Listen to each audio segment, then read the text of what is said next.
Donc, dans cet exemple de C1, on vous demande de construire un triangle EFG en vraie grandeur, ça veut dire en respectant les dimensions qui vous sont données. Donc, la première chose qu'il est conseillé de faire, recommandé, c'est de faire un schéma à main levée.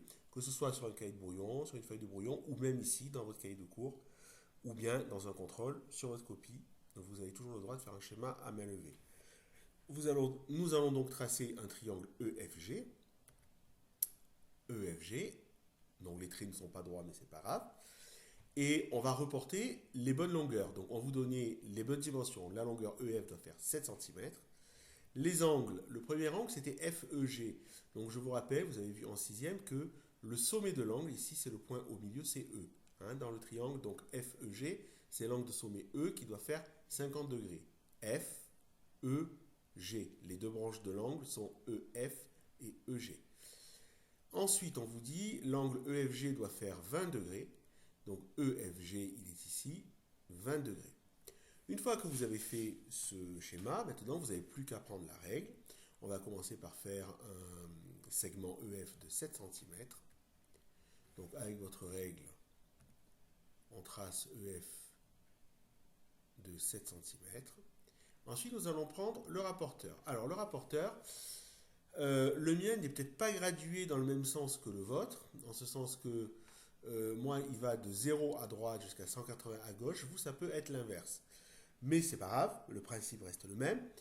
Ce que vous avez sûrement sur votre rapporteur que je n'ai pas, c'est qu'il y a une deuxième graduation plus à l'intérieur qui est chez vous graduée. Alors que chez moi, elle ne l'est pas. Mais vous allez voir que je me débrouille très bien sans.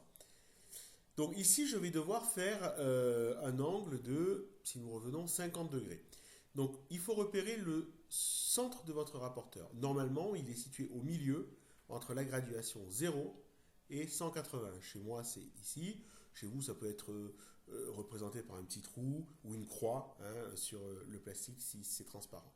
Donc vous mettez le centre du rapporteur sur E. Mais ce qui est très important, c'est que l'angle, en fait, l'ouverture de l'angle, vous voyez bien qu'elle part du côté de F. De EF vers EG. Donc il est très important de partir de ce côté-là. Première chose importante, et non pas de ce côté-là. Et quand vous partez de ce côté-là, vous avez souvent deux 0 degrés. Alors moi, ça tombe bien, il est sur la grande graduation. Vous, il est peut-être sur la petite graduation. Donc il va falloir faire très attention à prendre la graduation qui part de 0. Bien aligner le 0, que ce soit celui-là ou celui-là d'ailleurs, bien aligner le 0 sur le segment EF. Et ensuite, nous allons devoir compter 50 degrés. Donc, on part de 0, 10, 20, 30, 40, 50. Et on va faire une petite encoche avec le crayon, une petite encoche au niveau de 50 degrés. Si, pour vous, le 0, il est ici, c'est pas grave, c'est le même principe. 0, 10, 20, 30, 40, 50. Alors, votre encoche, soit vous pouvez la faire ici, soit vous la faites ici.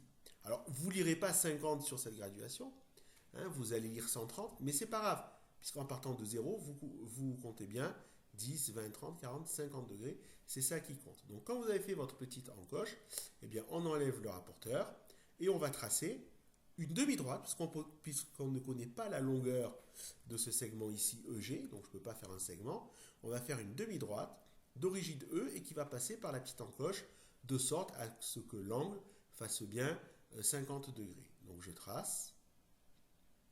Voilà. Et enfin, je vais coder mon angle de 50 degrés.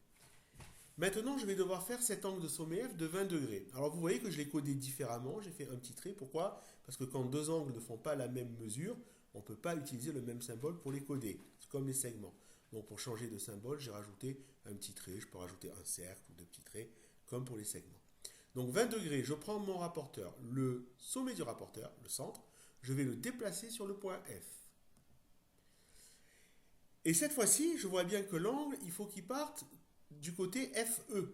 Il fait 20 degrés entre la demi-droite FE et la demi-droite FG. Donc là, je vais devoir partir de 0 degré de ce côté-là et non pas de ce côté-là.